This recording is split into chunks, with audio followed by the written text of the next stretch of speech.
Hi, I'm Dr. Danso and welcome to Under Clinic Diaries. I'm really lucky to be joined by my sister today, and we're going to be talking about our medical journeys and also our career paths. So, introduce yourself. My name's Yar, I'm a gastroenterology doctor and I work in Manchester. How did you know you wanted to be a doctor? So for me, this wasn't something that came automatically. It wasn't something that I woke up, was born with. It really came over time for me. When I did my GCSEs, I took all sciences, but I also took some art subjects. I really liked design technology, did religious studies as well. And when I was thinking about my A-levels, I wanted to take the sciences. I was good at it and I enjoyed it, but I really liked the creative side with design technology and I really wanted to do that. And I thought that'd be a great mix as well. So I took both on and decided that was my A-levels. And then over the summer, I was really thinking about my career. What do I want to do? Where can I take the sciences and technology? I really like talking to people, being around people. Where can this fit in? And then I really thought the design technology was something that I thought could be done outside of my career. This is something that I thought maybe this degree or this A-level wouldn't take me everywhere that I wanted to go. So I thought maybe I should exchange this for something else. My school was in the city. We had a lot of emphasis about girls working in the city, in the big banks, in the big sectors. So I thought maybe I should try and take economics. It was similar to maths in my head. I thought maybe that's something that I would be good at. So I decided on the economics and I really wanted to just open my paths as wide as possible. During economics, I realised that actually it probably wasn't for me at the time. And I took on some work experience in hospitals and in GPs as well. And also continued with my sciences and my A-levels. And it really was something that just sort of sat in my lap and said, this is what you should be doing. And it really felt comfortable for me. Everything else didn't feel quite right, but actually being a doctor and being a medical doctor was something that did sit right with me. So I guess it was like work experience that made you really know that it was work experience and also trying other things that I enjoyed that didn't end up fitting right. I realised only later after I did design technology that I thought this can't be something I can take on. When I exchanged it for economics and I thought maybe I want to be a banker, and I realised actually that's not something I can take on, and that's when I realised. I think mine was slightly different. I always knew I wanted to be a doctor. I can't remember thinking about doing anything else. I think it was a brief period where I wanted to be an air hostess, but our parents just shut that down completely. But yeah, I wanted to be a doctor from day dot, and everything I did was just in preparation for that. And yeah, I think work experience made me think, oh my goodness, I definitely want to do this. I can see myself doing this. So I guess what we're trying to say is basically, look, some people will know that it's for them. Some people might not know straight away. And some people know for sure, this is not for me. So I guess trying to speak to people, and I guess why we're making this video as well, like trying to reassure you that it's okay not to know what you want to do, regardless if you want to be a doctor or not. Okay, so after that, what happens? So after that, I went through my applications. So this was the first ever competitive applications for me to get into medical school. And this is really with the interview process, applying for universities, getting the A-levels. So when I was applying for university, I think there's about 30 medical schools around in the UK. But when I was applying, there was a few that had little extras. So some had extra BScs, some had extra addendums, we can go abroad. But there was one thing that I did really notice was that some of them had this merits bursary, which was if you get the highest A-levels, you get a grant of about £4,000 per year. And there's only done with about 5 universities. And that was something that I thought this could really, really help me in the future. And this was also means tested as well. So I definitely applied for universities based on who offered the merits bursary and ones that I thought I would feel comfortable in that city. And I went through the application process, I went through A-levels. And even though my predicted grades and what was needed to get into A-level, get into the medical school was a certain grade, I put that pressure on myself to get into the merits level. So they were asking for slightly higher grades than what you would do for medicine, right? Thankfully, by God's grace, I did manage to get those A-levels and I did successfully get that bursary, and I'm still reaping the benefits of that bursary now, which is pretty much my deposit on my house.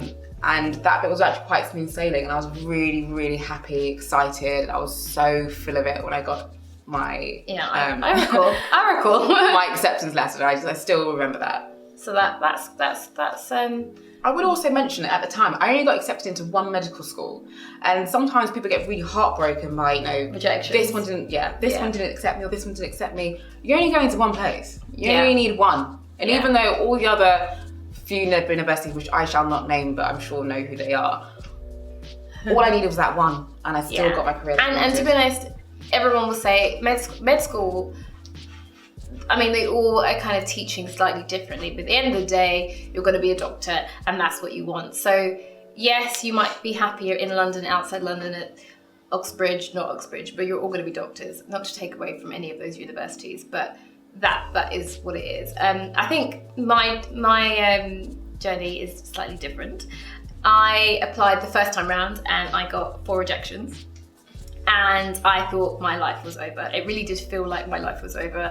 I didn't think I'd ever be a doctor. Thought it was all finished. And it was, looking back, I was definitely depressed, but I had to push on. And thankfully, our family is very supportive, and they were just saying, you're going to be a doctor. And it was that kind of positivity that kept me going. And so I applied, I got my A-levels, I got the grades, and I used those grades to apply the next year. During my gap year, I didn't travel, I didn't go away, I didn't do charity work.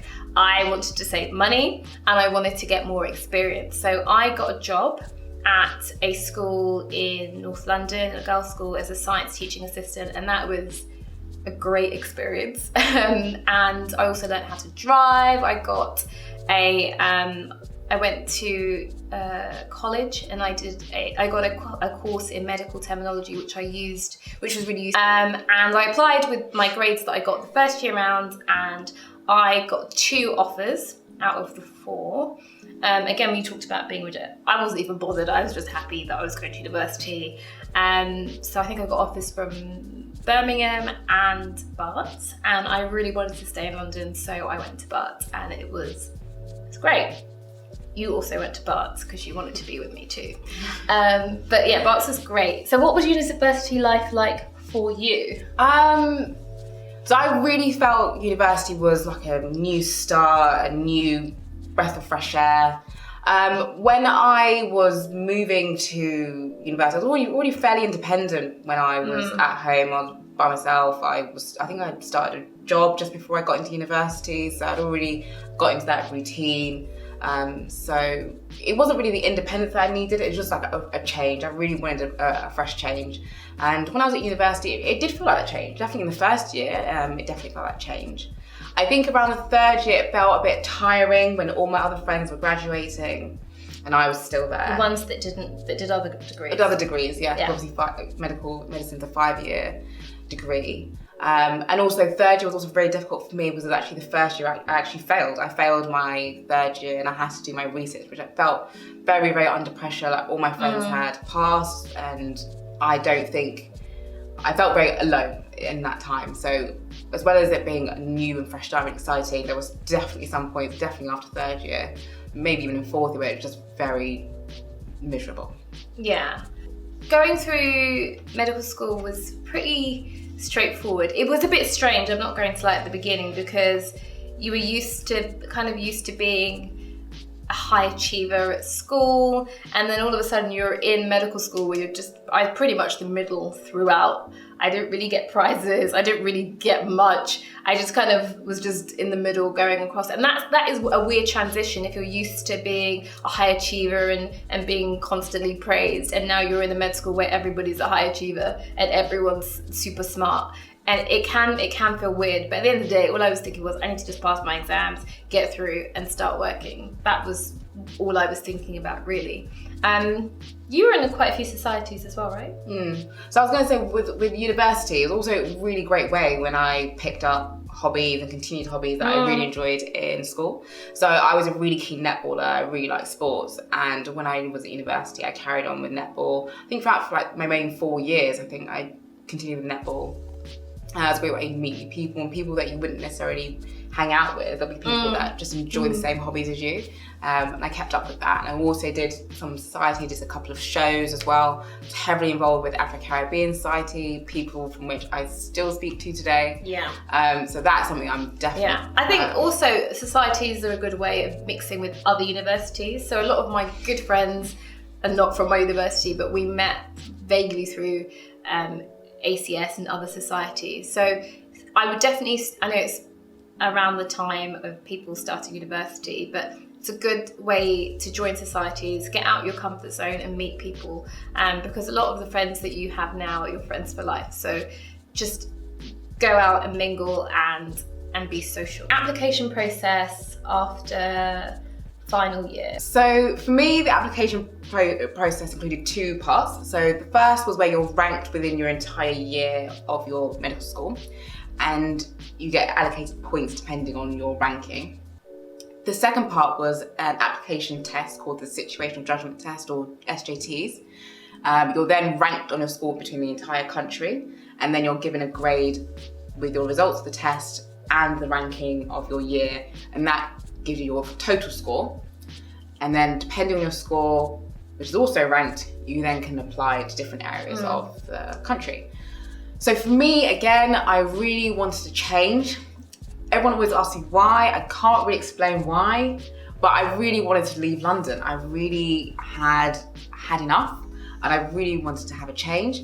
And for everyone else that lives in London, it was completely absurd, but I didn't get it. Really, I cannot explain how strong this feeling was that I had to go, I had to leave. It was almost overwhelming. Mate, you're talking like you left the country. You just went to Manchester. Well, for other people, everyone was just like a bit like, okay. Anyway, I left to go to Manchester. I picked Manchester as my first choice, and I got my first choice, and I moved to Manchester, which again felt like a really fresh start.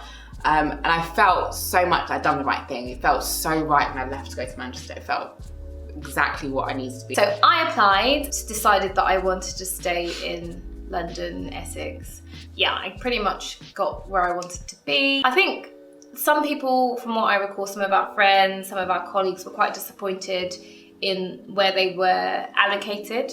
But really and truly, it's not something that they think about now. It's 2 years of your life. It goes very quickly. If you really hate what you are, you can move after the 2 years of foundation training. But ultimately, you're all getting the same training. Your foundation years, as I said, kind of help decide your career path as well, in terms of you get an idea of what you want to do. I realised that I liked pretty much everything I did apart from working nights and weekends. I didn't really enjoy that. I felt like I wanted a better work-life balance. So after the 2 years, I was really umming and ahhing between obstetrics and gynecology and GP training. And then I realised, no, I definitely want to be a GP. I think my work-life balance will be better. I think I will be able to give my best as a GP. So I applied for GP training. So after moving to Manchester,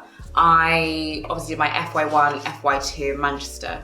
It was very different, maybe different from someone working and living in London who had already been there, because I was living in a new city. I had no friends or any family here, but it was exciting because it felt like very new, very interesting. Like everything was like bright and sparkly, and everything was the Trafford Centre. That sounds nice.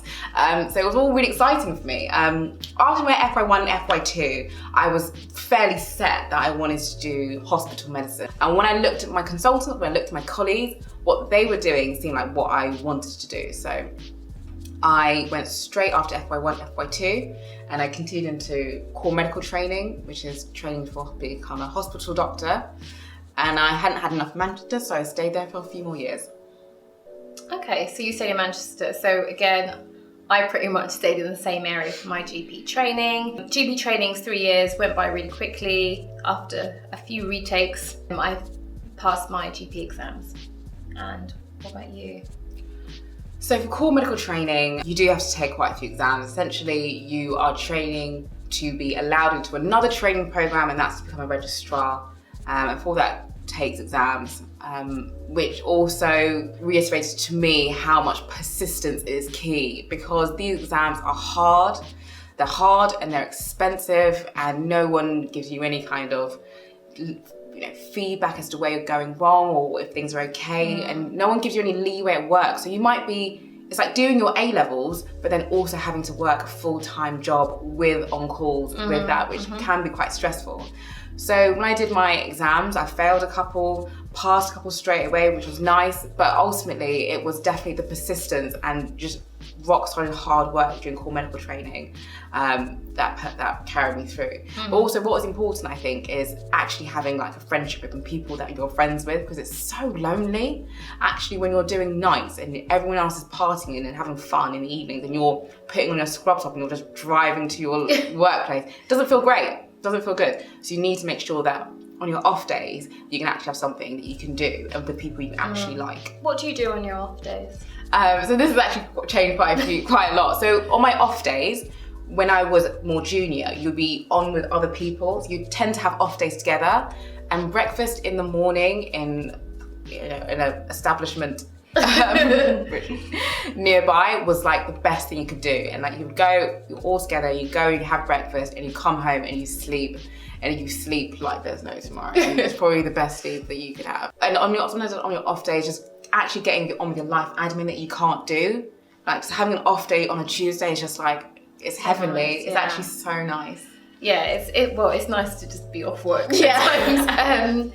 Yeah, and I think what you said is really true about having friends that can support you during the process, and being friends with people that get it, like other doctors. I know doctors can be quite cliquey. I tend to have quite a range of friends that are have different professions, but having to be able to speak to them and be like, oh my goodness, the CSA exam, and having not to have to explain what that means and having to explain. Sometimes it's good to just have people you can bounce off and they know how you feel, because at the end of the day, they actually are the ones that will support each other even now. I mean, I've got friends that we support each other through different things, even if it's just to ask a question about, hey, what would you do for this? Would you do this or do this referral? Or would you do...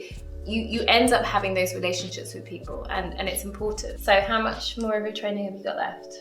So after core medical training, I then had to go through another application competitive process to get a registrar job, and that's really where the bottleneck can be. I am now in my second year of training as a gastroenterologist, of my second of 5 years. So I technically have this year and 3 more years of training. I plan to take a break within that, so that would extend my training but for a bit more. So at a minimum 4 years of training. Well, that's our journey into medicine. For more information, you can find me at The Clinic Diaries on Facebook, Instagram, YouTube and Twitter.